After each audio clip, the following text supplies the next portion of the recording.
Welcome to the weekly news around Bali and Asia. My name is Bruce Pohlmann, and I'm going to be talking about the news every week. These are short newscasts about topics of interest to those of us that live or visit Bali or Asia. I'll be covering all of Asia and maybe a little bit in Melanesia, another of my interest. And I'm an anthropologist. This newscast is coming to you from the Peripatetic Anthropologist YouTube channel.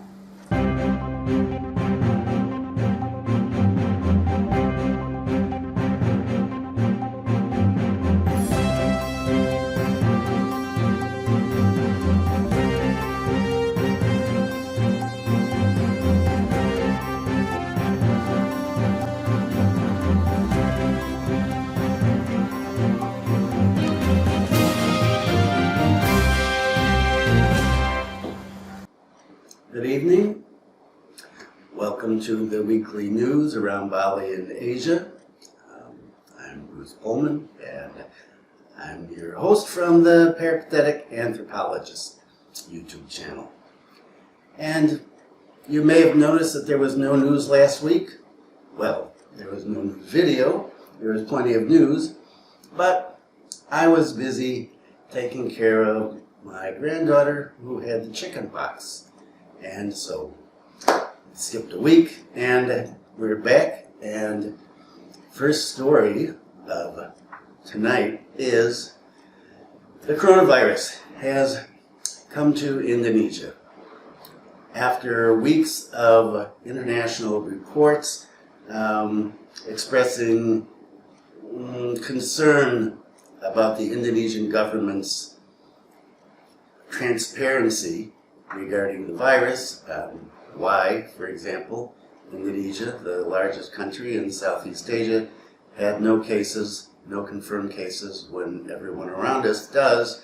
The president today announced that we have our first two confirmed cases, a mother and daughter from West Java who had contact with a Japanese visitor who tested positive for the virus shortly after leaving Indonesia.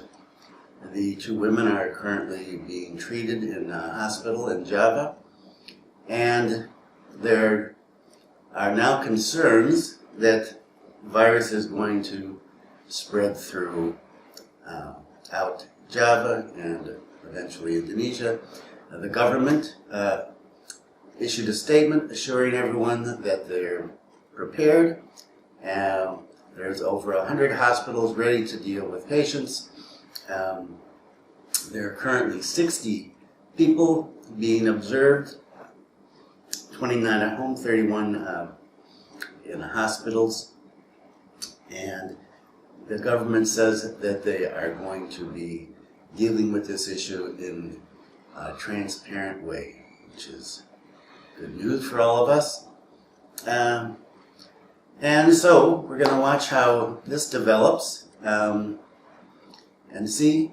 The main thing here is for people not to get panicky. The virus is serious, despite what the President of the United States would like to let on. It is serious, but for younger, healthy people, it's a virus, it's flu. It can be fatal, obviously, with over 3,000 people dead so far around Asia and a few in other countries, Italy, Iran, United States. So it's a concern for all of us in Asia and around the world. And we'll see how that develops. So, let's hope for the best. And on to our next story. This one is more local. The government's announced that they're going to build a Denpasar-Gilimanuk toll road that will start construction next year, 2021. And the toll road was announced by Bali's governor, Wayan Koster, and it will be approximately 30 to 40 kilometers long and scheduled to be completed in the year 2023. So, as I've mentioned in other videos, one of the first ones I did on the peripatetic anthropologist channel and on my no-name kind of family channel, that stretch of the road from Gilimanuk to Denpasar is really dangerous. So a toll road could be, in addition to being quicker than the current road, hopefully will be safer. So Bali is getting a toll road, another toll road. Okay. And this one from the Too Strange to Be True, but is true files. The Jakarta Post recently had a story about a commissioner from the Indonesian Child Protection Commission who warned women not to swim in public pools with men. Because, why? They might get pregnant. Yes, that's right. Women swimming in the pool may get attacked by some sperm wandering around the pool. And this was, she said, especially dangerous for women who were already sexually active. Well, of course, as you might expect, this came under a lot of criticism and humor from the Indonesian public, a lot of memes. The commissioner later issued an apology. The commission, spokesperson for the commission, said that her comments did not represent the commission, that they were completely wrong. The Doctors Association, the Indonesian Doctors Association, also issued a statement saying that this is impossible, this is not going to happen, and so, what can you say? We get some weird stuff here, and it's not just, to be fair, it's not just Indonesians. We get a lot of idiot statements from public figures all over. If you want to see them, just watch a press conference in the U.S. from the White House. And some of the weirdest stuff in the world comes out of that place. Okay, from the Don't Do This in Bali department, a Mexican tourist was taken to the hospital by local security after throwing himself in front of numerous cars, a late night series of actions on his part with broken legs. I'm not sure if it was one leg or two legs. Authorities believe that he was high on mushrooms. Although, well, for those who know mushroom behavior, people don't usually throw themselves in front of cars when they're taking mushrooms. And one authority said, well, he may have been drunk, which was pretty much the consensus on the Bali forums and Facebook. Oh, I would never do that if I was taking mushrooms, but, well, drunk. Okay, how many people throw themselves in front of cars when they're drunk?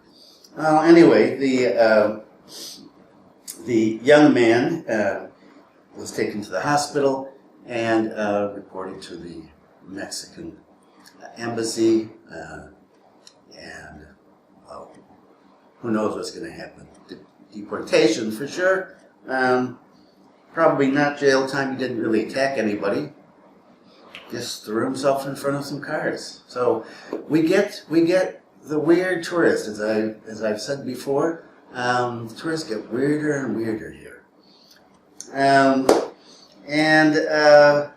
What else do we have?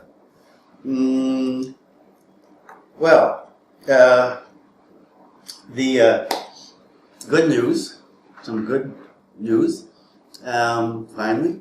The governor has added some additional dances, traditional Balinese dances, to a list of sacred dances that will no longer be allowed to be performed as commercial enterprises. And he said that these sacred dances may not be presented for pay. It's okay for foreigners and domestic tourists to watch these, but it has to be done in the context of a spiritual ceremony, a religious ceremony. He said additionally that by taking these out of commercial context, the performers, the dancers, and the musicians would be able to focus 100% on the spiritual aspects, and because the dances are done only for the gods, not for tourists and not for pay. So, a little bit of protecting of the Balinese culture is always a good thing, in my opinion. And anything else this week? Well, taking a look through my notebook. Weather. What's the weather like? If you happen to be coming over here, not good this week. We had some of the most intense winds here yesterday that I have experienced in a long time. Just ripped my storm curtains right off their moorings. It was incredible. I got whacked in the head by them actually as well. So weather's not great up here along the north coast. I heard there's flooding down in the south. Jakarta was flooded. I spoke to my daughter, one of my daughters who lives in Jakarta, and she sent along a picture of people going to work in boats in the main thoroughfares. So this is the traditional rainy season in Java and Bali, and so it's raining. So if you're coming, be prepared for some rain. Now, one of the important things to realize about rain here is that you can have these really intense rains that go on for 2 or 3 hours, and then it's done, the sun comes out, things dry off, life goes back to normal. So don't let the rain put you off. And right now, hotels, airlines, and restaurants are offering lots of deals in order to entice tourists to come to Bali, since we have lost a large part of our tourists from Asia, from Korea, China, and Japan. There are all sorts of bargains. Now, once news gets out that the virus is finally here in Indonesia, I don't know what's going to happen. I just heard from a viewer that she canceled her trip for fear of being quarantined, and I can certainly understand that. But so far, so good in the island, but people have to be safe. So that's about it for this week of March 1st. I don't know if I said that originally. And you can subscribe up here. And happy travels. Thanks for viewing. Stay safe.